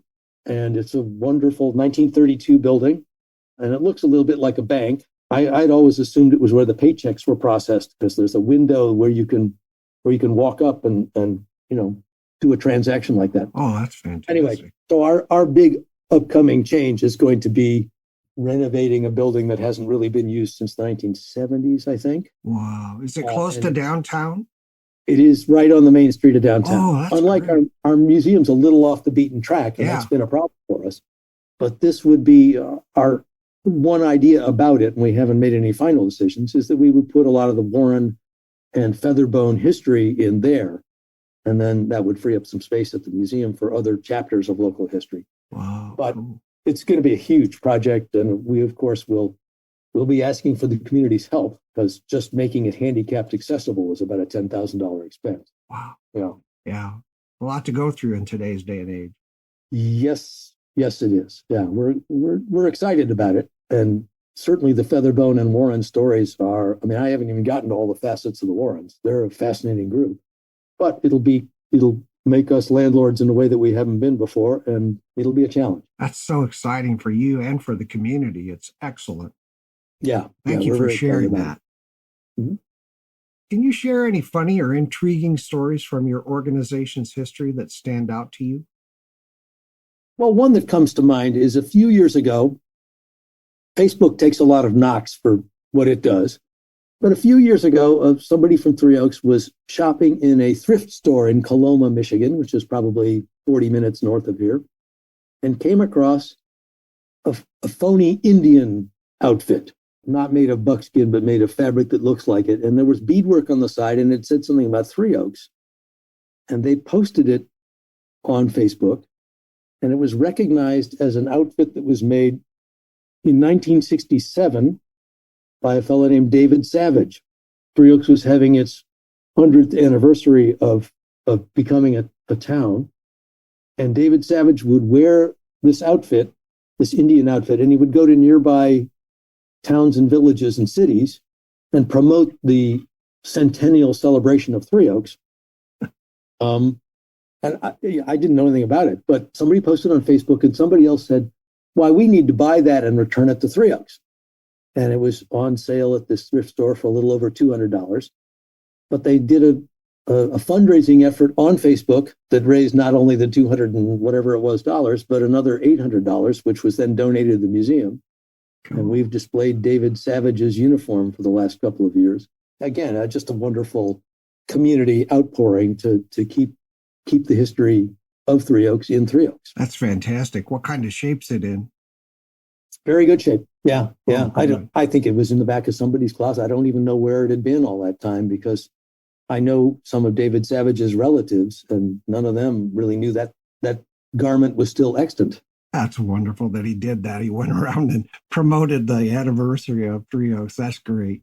Great. Yeah. And I think there were other people dressed up as, 1800s European settlers as well. So it was probably part of a little road show. They were just trying to drum up interest. Fantastic. I'll tell you one other quick funny story, or intriguing story, I think. A couple of years ago, we were in the back of the museum, and somebody came across just a part of an article that had to do with somebody named Jorpama, was the way the name was spelled, and said that the Jorpama had been a Three Oaks town official that had run away. But it was only part of the article, so we didn't know what publication was from. So, of course, we went to newspapers.com and we entered the name Jorpama, and nothing came up. And so I called my friend Suzanne Levy, who's a Three Oaks resident who now lives in suburban Washington, D.C., but it was a research librarian in her career. And whenever I'm really stuck on a research question, I often turn to Suzanne. And she's a wizard. She went into the census records and found a Richard Joritsma mentioned. And it turned out that once we entered his name, there were a flood of articles about how the treasurer of Three Oaks Township had run away with another man's wife, and they were missing for a period of time. And they were tracked down by the Berrien County Sheriff. There was some missing town money also missing along with the treasurer. Mm. They were tracked down by the Berrien County Sheriff in, I think it was Sheboygan Falls, Wisconsin. And they were brought back, and both of their spouses forgave them. And as did the town. They said, hey, you made a mistake, but, you're a nice guy. But that was a wonderful, totally serendipitous discovery. And I want to, again, tip my hat to Suzanne for figuring out the name being off. But this is always a hazard of doing historical research, is that, newspapers don't always get things right. And this one, from Joritsma to Jorpama, was kind of a big error. Yeah, they do not get things right. I can tell you from experience. Yep. Imperfect enterprise. Yeah. Now, with the beaches there and summer tourists expanding the population every year, what are some standout experiences or feedback you've received from visitors that have particularly resonated with you? Well, a number of the stories that I've been telling, of course, are unfamiliar to people who are here to sun and swim in Lake Michigan. And so I really do get a kick out of people after touring their museum. I had no idea that, this or that had happened. And I also love it when locals see an exhibit and realize they have something in their home that's historic. And of course, we always have the local history museum nightmare that there are people throwing out things in their attic that would really be fabulous additions to our collection. But, we had somebody locally who, after seeing our exhibit on Featherbone, said, I have an old whip that my father gave me. And sure enough, it was a Featherbone whip, which we didn't have in our collection before. So we have it now. We had another person who was descended from the people who founded the first hotel in Three Oaks, the Woodland House Hotel, and they had the mailboxes from that hotel. So they're on display now at the museum as well. We do like triggering delight, and also sometimes we can trigger a donation with our storytelling. Very cool. Thank you for that. Mm-hmm. Now, you've mentioned the Featherbone garments, the carriage, and several other artifacts that you have. What other kinds of displays or exhibits are available for visitors to experience at the museum right now? Our museum year begins on May 2nd, and so we'll have the Featherbone exhibit, where we just got from Michigan State the time clock for the Featherbone factory, where the workers would punch in and out in the early 1900s. So that's going to be a wonderful addition to the Featherbone exhibit. We also have a permanent exhibit on agriculture in the area, because along with Featherbone, really farming is the way this place prospered up until the tourist trade became a factor. Starting in May, we're going to have several new exhibits, one on local doctors. My favorite local doctor is a fellow named John Valentigis. And Dr. Val, as he was known, lived in I think it's 300-acre farm that has since become an Indian casino. Oh, cool. He married a nice woman, and then they adopted, I think, 8 or 10 children. He also fostered many, many children. And he was on vacation in Haiti in 1966 when a hurricane blew through. And he was so empathetic to the whole situation, he stayed behind for several weeks and provided free medical care. And then he went back home, and he and his family gathered up a whole lot of supplies and food and medical supplies. And they went back to Haiti for Christmas, and he began to stay for 6 weeks at a time in Haiti every year and provide free medical care. So I think of him as a wonderful local hero whose memory is fading. Some people still know Dr. Val and know the name, but anybody under the age of 60 probably doesn't. So right. I'm enjoying putting together his story. Fantastic. We have another new exhibit on mills, saw mills and grain mills in the area. I think I mentioned earlier, I have a volunteer who's very well versed in that and has helped us get a lot of goods and artifacts that will illustrate that story. We've had an exhibit about World War II and some of the local soldiers' exploits for a couple of years. We're going to add to that a replica of a World War II era kitchen that talks a little more about the home front and how people had to deal with rationing, how they did scrap drives and were encouraged to mend their clothes and really contributed to the war effort from here. And we have an exhibit on the birth of the phrase harbor country, which we've thrown it around a little bit in describing this area, but it was invented back in the 1980s as a tourism attraction slogan. And it's been very successful. I mean, in 1981 or 2, they formed the Harbor Country Chamber of Commerce. And about 15 years later, the New York Times ran an article in the travel section that said, what Cape Cod is to Boston and Long Island is to New York, Harbor Country is to Chicago. And that unlocked some awareness on the part of people nationwide about this area. And I think it helped, along with several other factors, to make it a popular tourist destination. Oh, fantastic. Do you update your exhibits every season? What's the approach to selecting new themes and artifacts? Well, we have some permanent exhibits. Again, Featherbone and agriculture, we really have to have, I think, all the time. The others, some do rotate. We have a lot of 2-year exhibits because we find that people will lend us items for 2 years. We may try and expand that to 3 at some point because it's a lot of work. So the existing exhibits from last year, for instance, we have a photography exhibit, and we have a huge old box camera that was used in Three Oaks around the turn of the century, a beautiful item. We have, I mentioned the home movies. We have QR codes for not only the seaplane landing, but also people on the beach in 1920s, home movies of that. The Blossom Time parades of the 1960s. Miss Blossom Time was a big local festival, still is actually.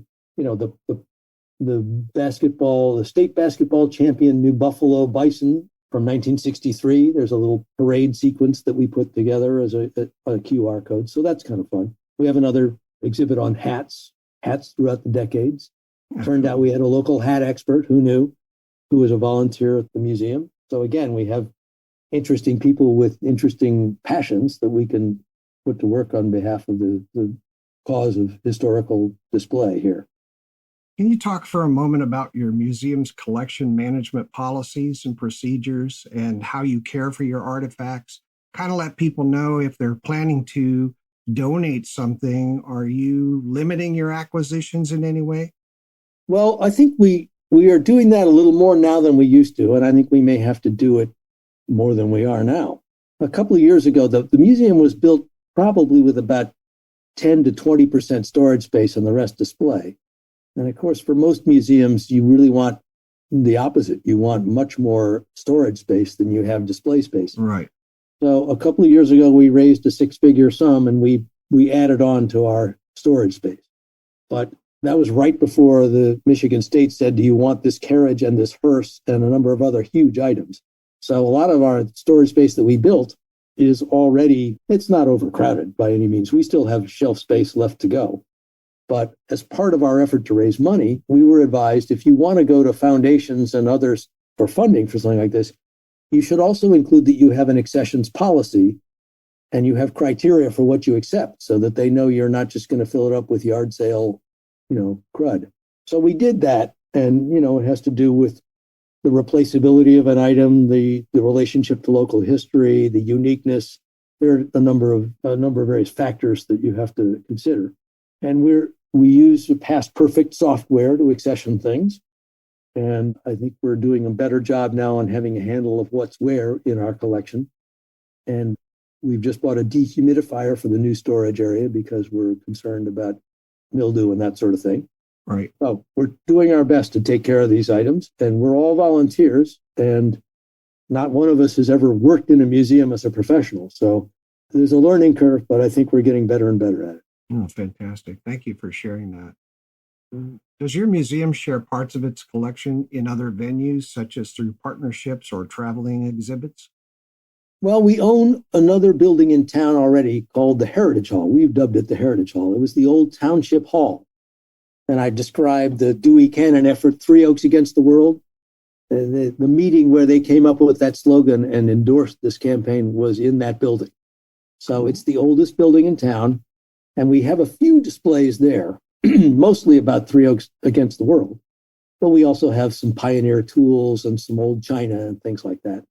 The Three Oaks Township Library has a few cases with some of our items, and they're very nice about having signs in there that say, these are artifacts from the region of Three Oaks Museum, and if you want to visit, it's a block west of where you are.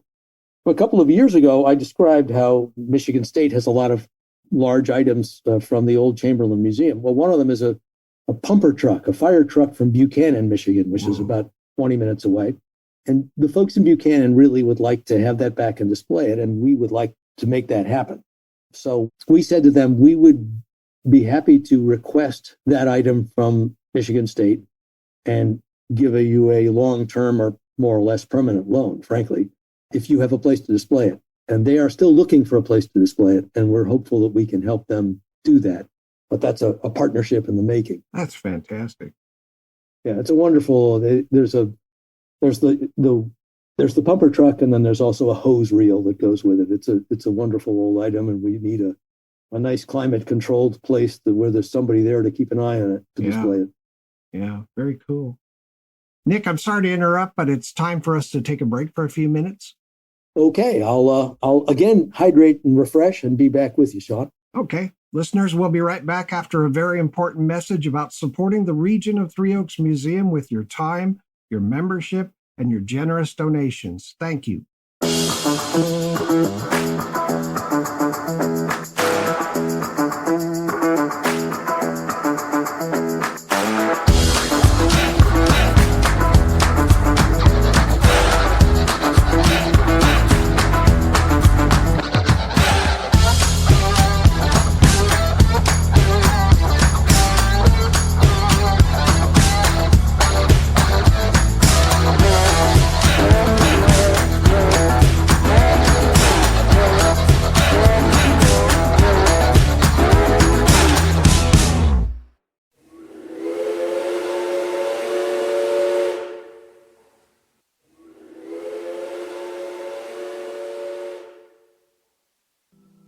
Every town has a story. Three Oaks, Michigan has a museum dedicated to telling it. The region of Three Oaks Museum is where the past comes to life, preserving the history, the people, and the moments that made this community what it is today. But history doesn't preserve itself. It takes support from people like you. By donating, becoming a member, or volunteering, you help keep this museum thriving, ensuring that future generations can experience the rich heritage of Three Oaks. Every dollar supports exhibits, educational programs, and the preservation of priceless local artifacts. Whether you're a lifelong resident or a first-time visitor, you can make a difference. Join as a member, lend a helping hand, or make a gift that keeps history alive. Visit the Region of Three Oaks Museum at 5 Featherbone Avenue in Three Oaks, or learn more online at regionofthreeoaksmuseum.com. Have questions? Email us at trotommuseum@gmail.com or call 269-336-9688. The past belongs to all of us. Help us protect it, celebrate it, and share it. Support the Region of Three Oaks Museum, where history finds a home. Now, just listen carefully to what I'm telling you. I want you to get up off of your overworked bottom and immediately connect with your local historical or genealogical society and volunteer to make a difference in your community and the people all around you. Before you even think about saying no, remember that little weekend you had last summer at the lake? Well, I've got the pictures to make your life utterly miserable, you little twat. Now get up and get going. You hear me? I said do it now. Here's the home of Fred the Forest Ranger. He doesn't feel cut off from the rest of the world because he has television to keep him company. But even out here in the wilderness, trouble can develop. When it does, though, Fred isn't worried. It's an RCA Victor television set, and that means he can count on RCA factory service to set things right again. Call RCA Factory Service. There's a branch in most cities, and you can depend on RCA Factory Service. Ask one of your neighbors or ask any friend. Your TV troubles are bothering you, and your little family's unhappy and blue. Call enough boys who know just what to do. Call RCA Factory Service. America's finest television deserves America's finest service. For the telephone number of the RCA Service Company branch nearest you, consult your classified directory.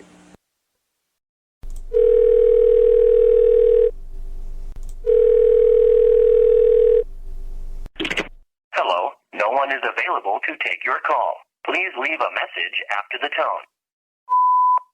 tone. Hello. Good evening, Mr. Martin. It's Hans here. Sorry to call you at home, but it's about the new building. The new building we had the grand opening for last month. The $125 million building. Well, you know how we here use the metric system, obviously. Turns out the engineers don't. So, because of that, it appears to be leaning somewhat dramatically. We got jacks and might save it yet, but statistically speaking, it's unlikely. So please call me back, please. Have some unexpected free time coming up soon? Make good use of your free time listening to Preservation Oaks. And now, back to Preservation Oaks.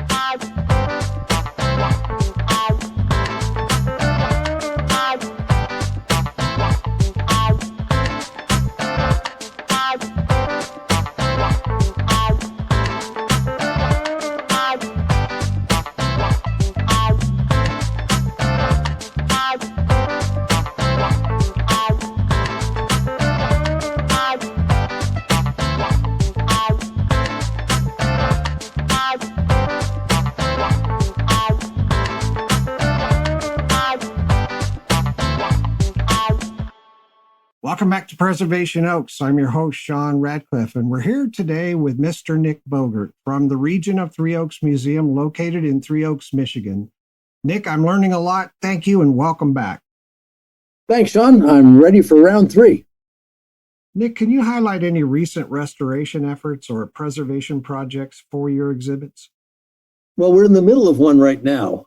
As I mentioned earlier, the movie Prancer was filmed here in 1989. And the last scene in the movie Prancer, after Prancer, I'm going to do a spoiler alert, Prancer is healed up in Three Oaks and then rejoins Santa's sleigh, flies up and rejoins the sleigh. Now, the last image in the entire movie is an aerial shot of downtown Three Oaks, the sleigh passing over, and you're seeing it from Santa's eye view. Well, it was before drones were an option, and I think helicopters were a troublesome option. So they had a local model maker make a scale model of downtown Three Oaks. Did a beautiful job. Guy had done a lot of work for architects and developers in his career and was retired. So that model sat in the attic of the library, the local library, for decades. And a couple of years ago, we said, gee, maybe we can get that restored and be able to display that at the Heritage Hall during the Christmas tree lighting ceremony that takes place every year in the village of Three Oaks. So we got some local folks, a local innkeeper whose first job out of college had been doing window displays for the Marshall Field store in downtown Chicago. So she was good with miniatures. And her husband replaced the hot lights with LED lights that provide a lot more illumination as well.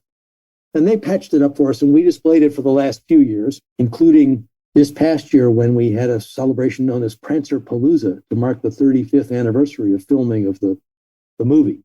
And the woman who'd been the little girl who was the star of the movie came back, and the director actually still lives locally.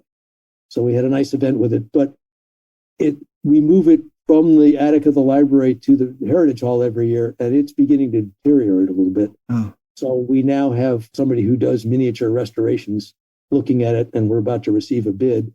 And we may go to the community and ask to raise some money to do that so that that artifact of Three Oaks past will be restored and will survive. That would be great. Now, Nick, in an emergency, if you had to evacuate your building, what items would you prioritize saving? That's hard. There's so many. We have a wonderful old, I'm not sure I'm going to be able to describe it perfectly, but it's an old advertising window, and it's painted black and it has gold leaf lettering on it. And it has a picture of a turkey feather on it. It's a Featherbone display window, probably from one of those fashion salons that Featherbone ran in major cities like New York, Chicago, San Francisco. You know, there's also the corset that I described made of Featherbone with stays made of Featherbone, the whip that was made out of Featherbone. Right now, this is a loaned item, so it doesn't belong to us, but E.K. Warren's father, Waters Warren, who was the local Congregationalist minister, created a circular beehive device and got a patent on it in 1863. So this is one of the oldest artifacts we have, and that belongs to Michigan State University. They have it on loan to us, but that would be something that that would be among the first items I'd want to pull out of there. That's very and cool. If I might digress briefly, Waters Warren's sons were not only Edward, but then Albert, and there was a fellow named Fred Warren. And Fred Warren was a genius. Fought in the Civil War, sickly fellow, so he didn't have a good time of it. And when he was in the Civil War, he began reading about a man named Charles Babbage, who was an Englishman who created a calculating machine. And theoretically, it should have worked, but he never really quite had it working well. And Fred Warren this guy with a one-room schoolhouse education decided it was up to him to make a calculating machine that would actually work. So he came back to Three Oaks, and he was an early photographer. We have wonderful early photography of the area because he did Ambro-type photography. And he was also a jeweler and mechanically very adept. And sure enough, he put together one calculating engine, then a second iteration that was a little more fancy, and then a third, which was much fancier. Unfortunately, as I said, he was sickly. He was dying of tuberculosis while he was doing it. Yeah. And so they hired a farmhand, and he would lie on the couch and direct the farmhand how to attach the various parts. I can't remember how many thousand parts there were to this item. But they finally got it finished in 1870, 71 or 73, I can't remember. And they took it out on the road and they demonstrated it in Niles, Michigan, and Morris, Illinois, and a few other places. And it got some newspaper write-ups that it actually did work. And then Fred died. And his brother Edward, smart fella, but he didn't have the aptitude for this machine and he didn't know how to work it. And so he wrote to the Studebaker brothers in South Bend and said, could you come and help me make this thing work? And they said, we have a lot of carriage work. We can't do that. So he wrote to P.T. Barnum and he said, this is a marvel. You could take this around and demonstrate it and make a lot of money. And Barnum said, it's too delicate. It needs to be in a museum somewhere. And then he wrote an engineer whose name I'm gonna fail on, George somebody, who had also created a calculating machine and was going to display it at the 1876 Centennial Exhibition of America in Philadelphia. And George said, I'll bring your brother's machine along and we'll demonstrate it, and maybe somebody will be able to pick it up and make it into a commercial enterprise. Yeah. And then George's square footage got cut back at the fair. And so he said, I can't do it. So basically, E.K. Warren had this machine that everybody agreed was a marvel way ahead of its time, and he had no idea how to operate it. So it went into storage, and then he displayed it in the Chamberlain Museum. But there was an article written about it in 1931 that said that it was at least 3 decades ahead of the existing technology of the time. And a lot of calculators that were made subsequently were based on the principles that Fred Warren had put together. Yeah. So and we found that item at the Michigan State Storage Facility, and they lent it to us for a couple of years. And that would have been the first thing I would have saved if that was there, because that's really an incredible invention. That's like the start of IBM. Well, I have often said if Fred Warren had lived, we might be Armonk, New York, because EK was his partner and he never would have invented Featherbone. He would have made a lot of money off the calculating machine. But interestingly, they weren't doing it with the idea of having it be an office machine. They were doing it with the idea of displaying it. I mean, the fact that they turned to P.T. Barnum was no accident, because their idea was they would take this from town to town and they would sell tickets and people could watch it do this amazing thing. And one of the features of it was it had kerosene lamps and mirrors inside it, so it would project the arithmetic on a wall or a screen. Goodness. So that people could see it as a display. And it's possible that Fred Warren's lung troubles were exacerbated by the fact that he was leaning inside this machine full of kerosene all the time and breathing in the fumes. Oh, yeah. So it may have contributed to his ill health. Holy cow. Boy, that sounds like a wonderful machine. Wow. It's a wonderful machine. And we had a computer professor, an engineer from Notre Dame, come, and he looked it over, and we did a program together where he sort of demonstrated the mechanical aspects of it. And he bought one of those later calculators that worked on the same technology and demonstrated it in a little handheld unit and walked around with it and showed the people in the audience. And I did more of the history of, the Studebakers and P.T. Barnum turning down the opportunity to become investors. Wow. Now, did you do a video of that? Is there any videos available of that presentation? We did do a presentation, and I'm not sure whether that video, sometimes some of these presentations get recorded. I think that one might be on our website. If you go to the region of Three Oaks Museum.com and you go to what's happening, then you go to events. Down at the bottom of that page are a number of recordings of the Zoom programs that we've done.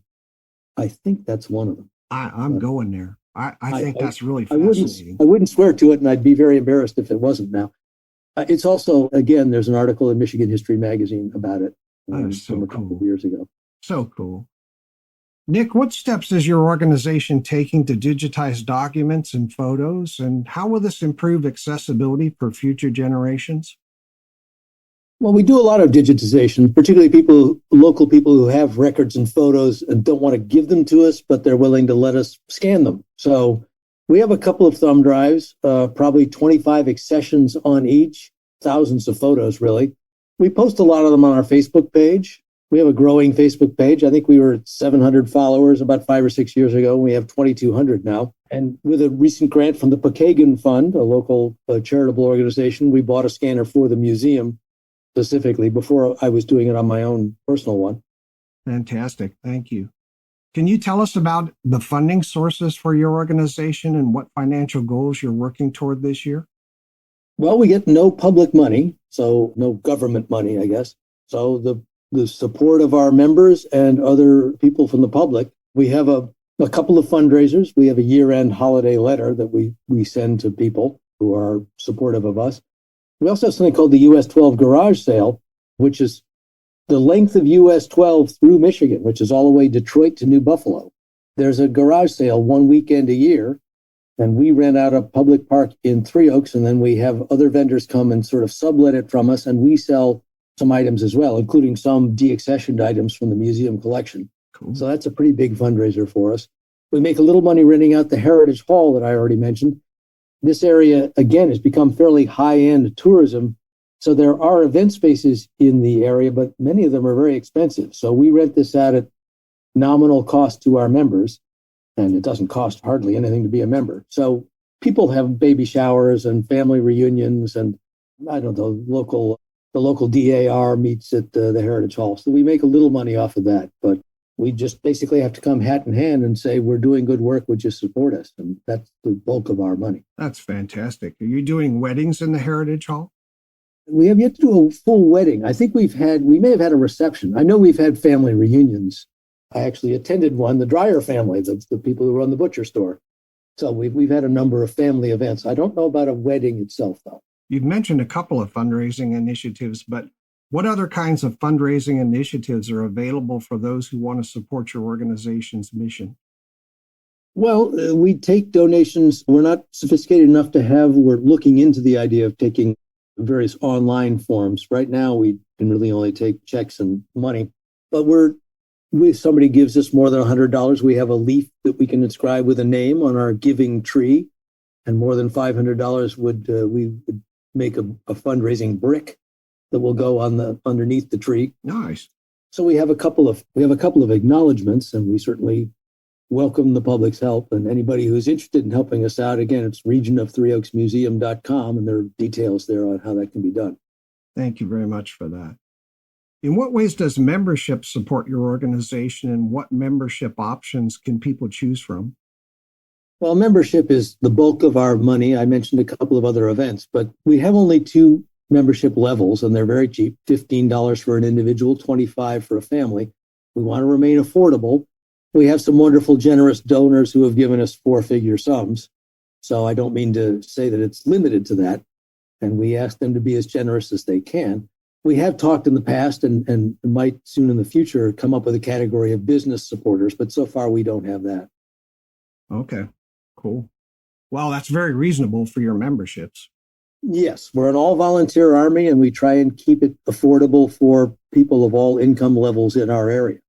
Do you have any partnerships with local schools to help teach students about the area's history? Well, we've had kind of ad hoc partnerships. Some really wonderful things have happened. There was a junior high school teacher who was doing a segment in social studies about discrimination. So in consultation with her, we put together a tour of some local tourist establishments with a history. The Lakeside Inn, the owner of that, sold restricted properties in the area and turned away Jewish visitors. Huh. And one of the Jewish visitors he turned away was Dr. Lewis Gordon of Oak Park, Illinois, who then went out and bought up a big swath of Union Pier and opened the Gordon Beach development for his Jewish friends. And so it was a Jewish community that was developed in Union Pier as a result. And the clubhouse for that development became the Gordon Beach Inn, which is still accepting visitors. And the irony, which is interesting, is that the Lakeside Inn and the Gordon Beach Inn are now owned by the same people. The Gordon Beach Inn, by the way, later bought by an African-American alderman in Chicago and catered to black patrons. And at one point in the 1960s, a couple of Molotov cocktails were hurled at it. So there is a history there for somebody focusing on discrimination. And one other example that I'll give you for linking up with schools is I mentioned the calculating engine that Fred Warren had invented. A couple of years ago, the advanced math and computer science class from the local high school, River Valley High School, came in to see it. And again, we gave that presentation live. I did the history, and then my Notre Dame friend, Jay Brockman, the professor of computer science, explained the principles behind it. And again, I give thanks to Michigan State for lending us that artifact. But they were very interested in the idea that somebody in 1871, Three Oaks, had come up with basically a small computer, a mechanical computer, but a computer nonetheless. I think it's fascinating. I'm going to dig more into that myself. I think it's absolutely fascinating. Well, I know you have a tech background, so I figured that one might appeal to you, Sean. What volunteer roles does your organization offer for community members interested in getting involved? Well, most of our volunteers serve as docents. We're only open when there's somebody at the front desk, and again, we're open Fridays and Saturdays and Sundays, and for 5 hours at a time. So we have 6 2.5-hour shifts per weekend. But we also do have some volunteers who help us with accessioning. Very valuable, particularly if somebody's good on the computer, that they can help us with that. And sometimes we find that volunteers have special expertise. I think I mentioned this fellow Kermit Weiss, who's a real ace on mills and the history of mills. And we have that hat exhibit. I think I mentioned Linda Fredrickson, who has a very extensive hat collection of her own and knows a lot about the hats that we were able to find in our collection. We have another, a board member, Chuck Sittig, who's going to do something about coins from all over the world that we suspect were collected by the Warren family, which became, real globetrotters after they made a lot of money on Featherbone. So you never know who's going to walk through your door, who's going to be a volunteer that has a real rarefied knowledge that will be very handy. Yeah, volunteers are just wonderful. And it's always surprising to see the expertise of people that want to volunteer. Yeah. Well, we don't exist without them, that's for sure. Yeah. Does your organization conduct oral history interviews? And if so, who typically participates in those recordings? Well, we've just started an effort to do long-form oral histories. We've done 3 or 4 so far. One of the people who came up with the term harbor country, Nadra Kissman, who was a local realtor, she and her husband talked to us just a few months ago, and I'm glad to have the opportunity because the husband has passed on, I'm afraid. I've also done, in putting together these documentaries, we have a lot of interviews. A woman named Sue Chapman, who was a neighbor of Carl Sandburg in Harbert, told me a great story about how he loved to go up on his roof and work. He would put a peach crate upright and he would sit on it, and he would put a peach crate horizontal and he would put his typewriter on there and he would work in the nude. Her theory was that he did it to annoy the reverend who lived next door. So you get stories like that are priceless. Allison Gross is a woman who took care of Oprah Winfrey's horses when she had a place out here. I interviewed her for one of those documentaries. Brian Volstorff began a bicycling event in the 1970s that I've mentioned, the Apple Cider Century. It still draws 3,000 and 4,000 people in late September here. And we did a documentary with him, and he and his 2 children who've been doing it for all 50 years. It was told in their voices. We did extensive interviews with them, and they kind of gave us the history year to year of it. So we have a lot of oral histories, not all of them collected to be oral histories, but we have a number of people telling their stories, which is fun. Fantastic. You're doing a great job, I'll tell you. Thanks. For someone wanting to dive into local history, what resources or reading materials would you suggest? There's a great book called Greetings from Three Oaks that was written by a guy named Bob Myers, who's currently the Director of Education for the Historical Society of Michigan. But before that, he was the director of the local history museum, the County History Museum here in Berrien County. So he put together a wonderful book, Greetings from Three Oaks, that has a lot of pictures and text as well. There's a book called The Region of Three Oaks. We do sell that at the museum. It was written in 1939 by the Warren Foundation. So this is the Featherbone version of local history. But it's well researched and put together.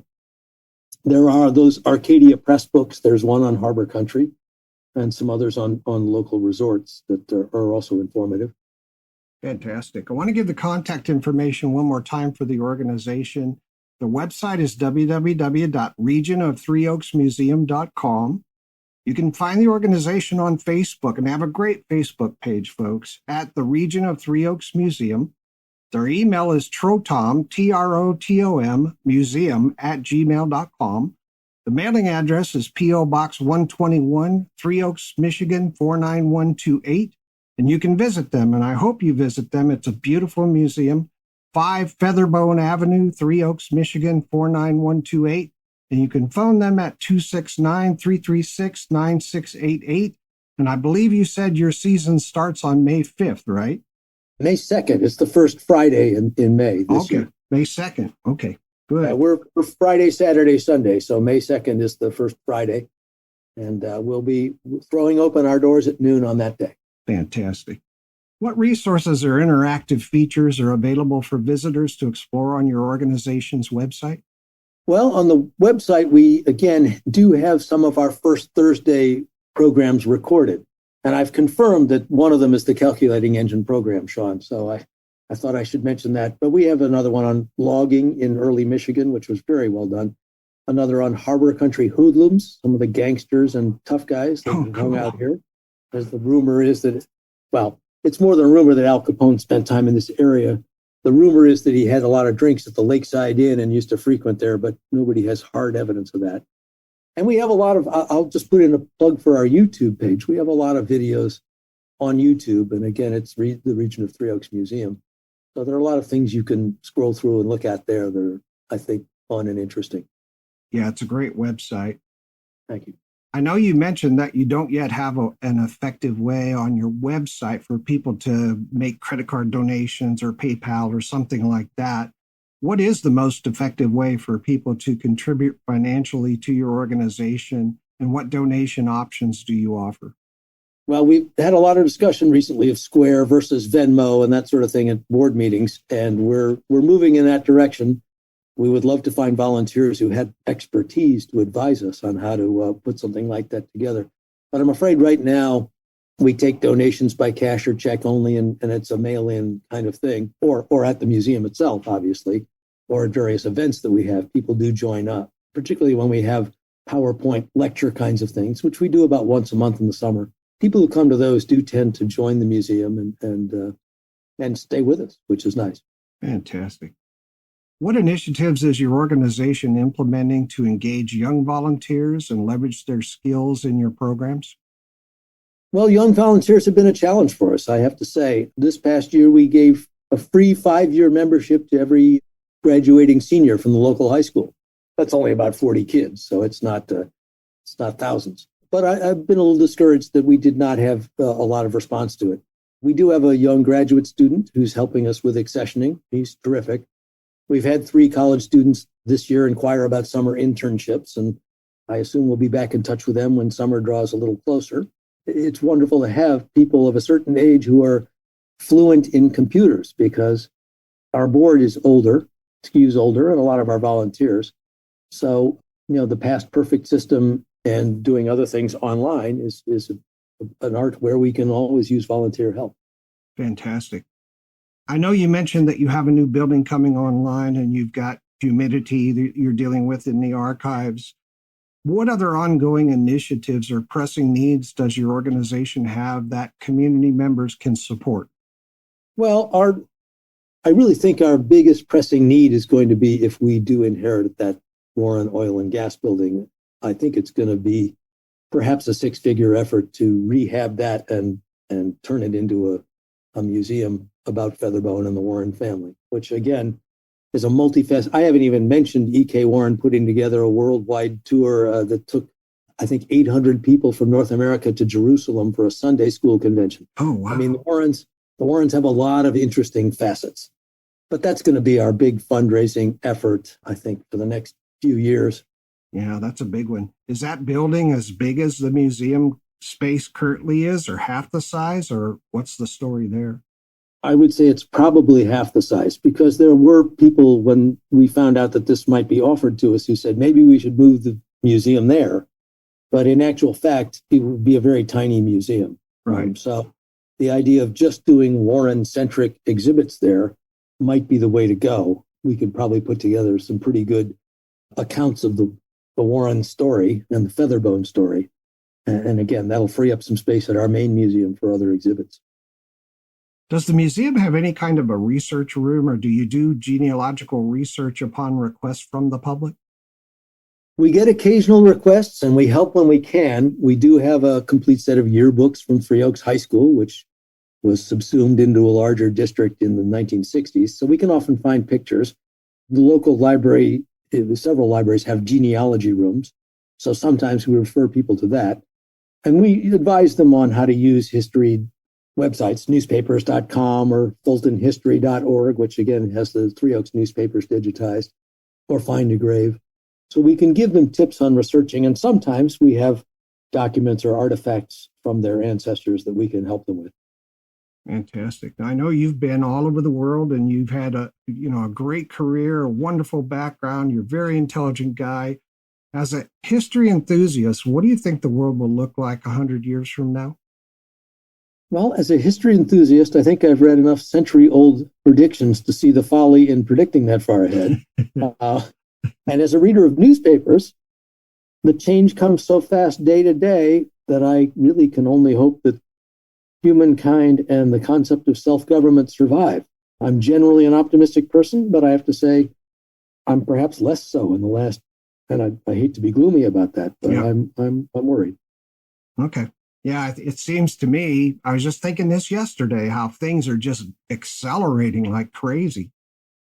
Yeah, well, that's the nature of the news media makes that so, the 24-hour news cycle and that sort of thing. But also the pace of, one invention feeds upon the other, so that things that we didn't even think were possible. The idea of AI, when I was a kid, we would think about, computers are going to get smaller and more convenient and that sort of thing. But nobody really talked about the idea that they might have at least when I was a kid, I didn't realize that they might have some ability to have their own intelligence. So again, that's something where you can read all the science fiction books you want, but the synergy of inventions means that there will be uses to which things can be put that you can't even imagine. All right. Is there any additional message or important information you'd like to share with the community or your members? Only that I would encourage people to support their local history museum. Again, the pace of information is so fast now that what came before can get buried pretty quickly. But what came before can inform us as to the kinds of decisions we have to make. And, we talked about some of these civil liberties episodes that I think are very valuable to know about, the Bridgman Red Raid and that sort of thing. When you make decisions about how much you want to curtail people's civil liberties in order to have an orderly society. I think that's a very important lesson that history teaches us over and over. And I'm afraid we're in need of that lesson right now. Yeah. Thank you for that. How does your organization measure the impact you have on visitors and the community? Do you do some form of management or metrics framework? We don't, except in an informal sense. We have visitor logs. COVID, of course, sent the numbers way down, and they have been coming back. But people sign in and tell us where they live and that sort of thing. At least most of them do. We have sign-in sheets at our events as well. Same thing. But we have a YouTube channel which measures things electronically. So we had 400 views last month. And I think I've mentioned we have 2,200 followers now on Facebook. The town's population is 1,500. So having 2,200 followers is pretty nice. But of course, we're a regional museum, and a lot of people who grew up in this area have moved away, but they still follow the Facebook page because I like to keep track of what's going on the home front. So that's really how we measure engagement. And I'm happy to say that on most metrics, we seem to be growing steadily, if not spectacularly. Fantastic. Are you getting grants at all? We do for projects. So when we expanded our storage space, we got grants from the Pokagon Fund, which is casino proceeds that go into a charitable fund, and the Berrien Community Foundation, which is a county-wide funding source, and one other grant that the Berrien Community Foundation administers. But we don't do it we certainly don't do anything to augment operating expenses. We raise the money that we need to run the museum, but it's for capital projects and major projects like the storage space or this oil and gas building. We need to we come with our hand out to grant hers. Yes. Okay, fantastic. Nick, I want to thank you for such a wonderful conversation today. I really wish I had longer. It's been a pleasure learning about the incredible impact you and your organization have on the community. And I'm really inspired by the great work you're doing to share history with your community. It's a wonderful place to be, and I'm glad that you're doing that work. Well, Sean, thank you so much for the opportunity. As you can tell, I tend to be loquacious, perhaps even long-winded when asked questions about local history, but we do have a wonderful area here, and I hope that some of your listeners might find their way to this area and to our doorstep. Thanks again. Thank you. And with that, we'll end our time with our guest board vice president, Nick Bogert. Listeners, please stay tuned for my comments and wrap-up, which is coming up next.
Hey, thanks for staying with us on another journey into the past and learning about another one of our nation's preservation oaks.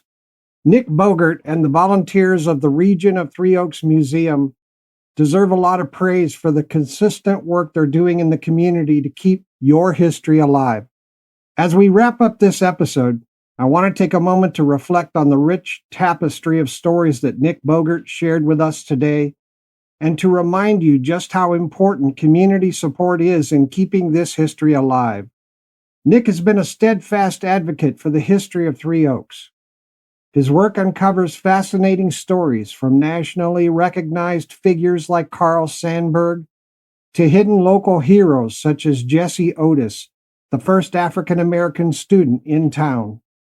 By digging deep into both the celebrated and the obscure, Nick makes the past tangible.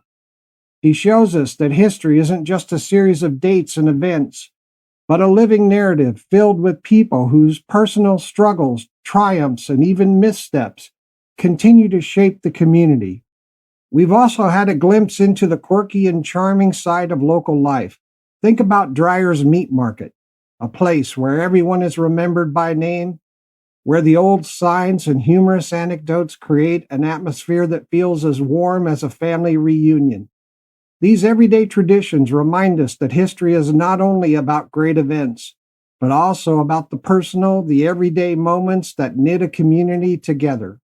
Then there are the personal and family connections that Nick has shared, drawing on his own lifelong bond with Harbor Country. His recollections of summers spent at his grandparents' home give us that intimate, heartfelt connection that transforms historical facts into a family story passed down through generations. It's a reminder that every town has its own unique narrative, one that is built on the personal experiences of its residents. We also explored some of the historical oddities with a human touch, the origin of Three Oaks from a trio of oak trees, the dramatic rise and fall of nearby New Buffalo, and even the suspenseful retelling of the Bridgman Red Raid, a story that sounds like it was pulled straight from a thriller, with undercover agents and a fateful twist of mistaken identity. These stories are not only intriguing, but also serve as a window into how the community navigated moments of crisis, change, and transformation. And let's not forget the tales of immigrant and community resilience. From the leadership of Native American figures like Leopold Pokagon to the waves of German immigrants who shaped the local culture, these accounts highlight the strength and determination of people who overcame adversity to build a thriving community. The story of Jesse Otis in particular stands out, a tale of perseverance that bridges eras and reminds us that history, at its core, is about overcoming challenges and pushing forward. Finally, the community's unexpected acts of kindness and engagement truly warmed my heart today. Remember the vintage Indian outfit from 1967 that was discovered in a thrift store? The way local residents rallied to turn that find into a successful fundraising effort for the museum perfectly encapsulates the spirit of keeping history alive. It's a clear example of how every small act of support not only preserves artifacts, but also sustains the pride and continuity of our shared heritage. Now, as we reflect on all these incredible stories, it's important to remember that the region of Three Oaks Museum needs our support to continue this vital work. Here's how you can help. The museum is gearing up for a major renovation, including the transformation of an old 1932 building near downtown. This project will help free up space in the main museum and make the facility fully accessible to all visitors. Right now, even just making the space handicapped accessible costs thousands, and further funds are needed to complete the full renovation. The museum constantly strives to bring fresh exhibits, like the upcoming Three Oaks Community Fair display and the new agriculture and local doctors exhibits, to light. Donations help secure additional storage space for artifacts, ensuring these treasures are well preserved and can be showcased for generations to come. Whether it's hosting First Thursday Zoom programs for summer residents who have long cherished memories of Three Oaks, or organizing progressive dinners at historic homes, every event needs support. Your contributions can help fund these community-driven projects that invite people from near and far to celebrate the town's rich history. The museum welcomes donations of artifacts, historical documents, and even the intangible stories and oral histories from local families. These contributions enrich the museum's collection and help preserve the living memory of the community. Your involvement matters. Every donation, every share, and every word of encouragement not only helps maintain a museum, but also sustains the heartbeat of a community that takes immense pride in its history. By supporting the region of Three Oaks Museum, you're ensuring that the quirky, long-lost tales, personal connections, dramatic historical moments, and the resilient spirit of Three Oaks continue to inspire future generations.